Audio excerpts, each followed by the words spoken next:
1932 সালে যুক্তরাষ্ট্রের আলাবামা অঙ্গরাজ্যের ম্যাকন কাউন্টিতে একটি গবেষণা শুরু হয়। এর উদ্দেশ্য ছিল সিফিলিস রোগের প্রাকৃতিক গতি-প্রকৃতি পর্যবেক্ষণ করা, অর্থাৎ চিকিৎসা ছাড়া রোগটি কিভাবে অগ্রসর হয় তা দেখা। এই গবেষণা ইতিহাসে পরিচিতি লাভ করে টাস্কিগি সিফিলিস স্টাডি নামে।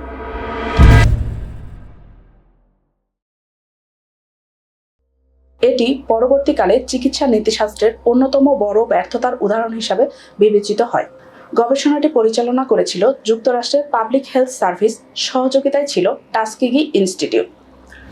মোট 600 জন আফ্রিকান আমেরিকান পুরুষকে অন্তর্ভুক্ত করা হয় এই গবেষণায়। 399 জনের ছিল সিফিলিস এবং 201 জন ছিলেন নিয়ন্ত্রণ গ্রুপে। অংশগ্রহণকারীদের অধিকাংশই ছিলেন দরিদ্র কৃষি শ্রমিক। তাদের বলা হয়েছিল তারা ব্যাড ব্লাড নামক একটি অসুখের চিকিৎসা পাচ্ছে। আসেন, ব্যাড ব্লাড কি সেই সম্পর্কে একটু বলি। তখনকার সময় কোনো একটা অসুখ হলে সেই অসুখের যদি কোনো কারণ ধরা না পড়তো, চিকিৎসকরা সেটাকে ব্যাড ব্লাড নামে চালিয়ে দিতেন। যাই হোক, অংশগ্রহণকারীদের প্রকৃত রোগ এবং গবেষণার উদ্দেশ্য সম্পর্কে পূর্ণ তথ্য জানানো হয়নি। 1940 দশকের মাঝামাঝি সময়ে পেনিসিলিন সিফিলিসের কার্যকর চিকিৎসা হিসাবে স্বীকৃত হয়। দ্বিতীয় বিশ্বযুদ্ধের সময় এটি ব্যাপকভাবে ব্যবহৃত হতে শুরু করে, তবে গবেষণার অংশগ্রহণকারীদের পেনিসিলিন দেওয়া হয়নি। গবেষণাটি অব্যাহত থাকে রোগের দীর্ঘমেয়াদী প্রভাব পর্যবেক্ষণের লক্ষ্যে। পরবর্তী তদন্তে জানা যায় কিছু ক্ষেত্রে অংশগ্রহণকারীদের বিকল্প চিকিৎসা পাওয়ার সুযোগ থেকেও বিরত রাখা হয়। এই গবেষণার কয়েকটি গুরুতর নৈতিক সমস্যা ছিল। অংশগ্রহণকারীদের ইনফর্মড কনসেন্ট নেওয়া হয়নি, অর্থাৎ রোগ নির্ণয় এবং চিকিৎসা সম্পর্কে ভুল তথ্য দেওয়া হয়েছিল। কার্যকর চিকিৎসা থাকা সত্ত্বেও তা প্রদান করা হয়নি। 1960 দশকে কিছু অভ্যন্তরীণ আপত্তি উঠলেও গবেষণাটি বন্ধ করা হয়নি।